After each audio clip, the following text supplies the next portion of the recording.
Cockroach പരാമർശം വികാരപരമായി എടുക്കേണ്ടതില്ല എന്ന് chief justice. Cockroach Janata പാർട്ടിക്കെതിരായ ഹർജി അടിയന്തരമായി പരിഗണിക്കേണ്ട സാഹചര്യമില്ല. ഹർജി യഥാസമയം പരിഗണിക്കുമെന്നും ചീഫ് ജസ്റ്റിസ് നിരീക്ഷിച്ചു.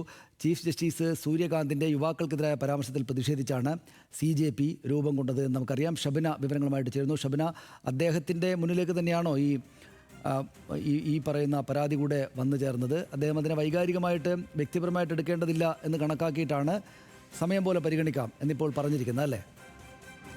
തീർച്ചയായും ചീഫ് ജസ്റ്റിസിൻ്റെ ബെഞ്ചിൽ തന്നെയാണ് ഈ ഹർജി എത്തിയത്. ഇന്ന് നേരത്തെ നമ്മൾ റിപ്പോർട്ട് ചെയ്തതുപോലെ CBI അന്വേഷണം ആവശ്യപ്പെട്ടാണ് ഈ ഹർജി കോടതിക്ക് മുമ്പാകെ എത്തിയത്. അതിൽ കൃത്യമായി പറഞ്ഞിരുന്നത് കോടതിയുടെ ചില പരാമർശങ്ങൾ അത് ചില സാമ്പത്തിക നേട്ടത്തിന് വേണ്ടി അല്ലെങ്കിൽ വാണിജ്യപരമായി ചൂഷണം ചെയ്യുന്നു എന്നായിരുന്നു ഹർജിക്കാരൻ ഉന്നയിച്ചിരുന്നത്.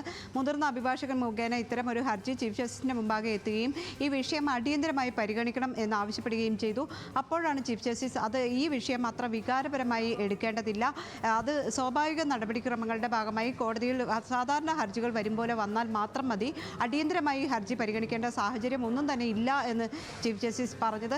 ഈ ഹർജിക്കാരൻ ഇന്നും കോടതിയിൽ പറഞ്ഞത് ഇത് അടിയന്തരമായി പരിഗണിക്കണം. ചീഫ് ജസ്റ്റിസ് ഇതിൽ വ്യക്തത വരുത്തി ഈ യുവാക്കളെ അല്ല പരാമർശിച്ചിരുന്നത് എന്ന കാര്യത്തിൽ, അല്ലെങ്കിൽ ഇവർ ഉദ്ദേശിച്ച രീതിയിലല്ല താൻ പറഞ്ഞത് എന്ന കാര്യത്തിലുള്ള വ്യക്തത വരുത്തി. അതിനുശേഷവും ഈ പാർട്ടിയുടെ പ്രവർത്തനം എന്ന രീതിയിൽ അല്ലെങ്കിൽ ചീഫ് ജസ്റ്റിസിൻ്റെ വാക്കുകൾ ഉദ്ധരിച്ച് ഇത്തരത്തിലുള്ള പ്രവർത്തനങ്ങൾ നടക്കുന്നു. സോഷ്യൽ മീഡിയയിൽ വളരെയധികം സജീവമായി പാർട്ടിയിൽ അംഗങ്ങൾ കൂടുതൽ ആളുകൾ എത്തുന്നു.